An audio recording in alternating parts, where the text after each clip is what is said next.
This is 3 common mistakes that I see even in my games at Immortal that I think that anyone can incorporate to improve their chance of winning astronomically in the laning phase.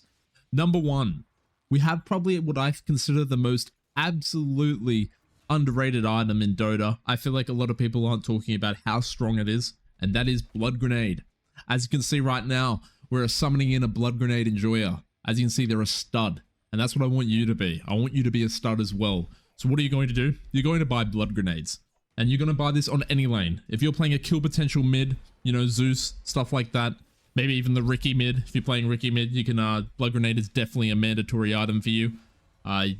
Play those items, buy those items. These items provide a slow 125 damage and 50 health for 50 gold. No matter what you're playing at the start, if your supports in your lane, if you're in a duo lane and your supports aren't buying Blood Grenade, buy Blood Grenade. Blood Grenade will net you a lot of kills that you won't get, but also, if it doesn't happen, you still get 50 health. And to put into perspective, a Bracer, which is 505 gold, gives you around 160 health, which equals to about 3.1 gold per health point, where the Blood Grenade is exactly 1 gold per health point. So on a pure health standpoint, these items are insane. They're probably the most valuable item in the game in Dota in terms of what you get for the cost. So don't sleep on it. They're going to allow you to do a lot more plays.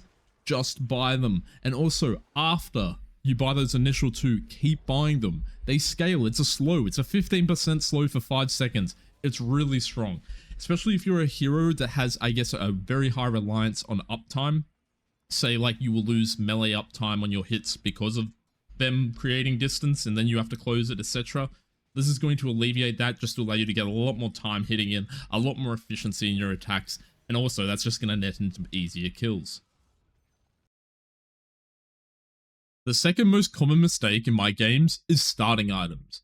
Starting items should provide an insight into how you want or think the lane is going to play out. Before I go to lane, I ask myself these 2 questions. Am I looking to trade, or am I looking to sustain? If I'm looking to trade, maybe I'll skip the Quelling Blade and prioritize stats and instant heals like a Fairy Fire with a Blood Grenade for added kill potential while obviously bringing regen. Or, if I'm looking to sustain, I'll buy a Wand, a Quelling, and I'll look to focus CS. It's thoughts like this before you purchase your starting items which will allow you to succeed in more games. People don't realize the impact that starting items have in how you can win the lane, because generally you got to think of it this way, is that we get a lot more value when we first pick up these items on some heroes. Some heroes start with 0 to 2 armor, and when you buy those bands or those stat items, those Quelling Blades, you're actually adding a few % to your armor each time because the returns on the value is so high. So on the screen now, I'm presenting my foolproof guide of what you can consider when making starting item loadout purchases. It's a little foolproof formula. You look through, you ask yourself these questions, and you're going to be going to the lane with the right things. And hopefully you're going to have that game plan that's also backed up by the items you bring to lane, which is going to allow you to find a lot more success. The other thing is Raindrops. Buy Raindrops. If you're against any single lane that has high magic damage at 3 minutes, or whenever it becomes available purchasable, buy it. A lot of people still don't do this, even in Immortal, that they get bullied out or die to a visage. Like, there's Raindrops. It's there for a reason.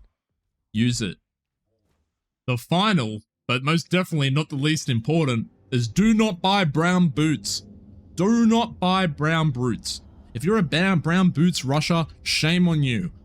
Doesn't provide anything. You're not going to be doing anything.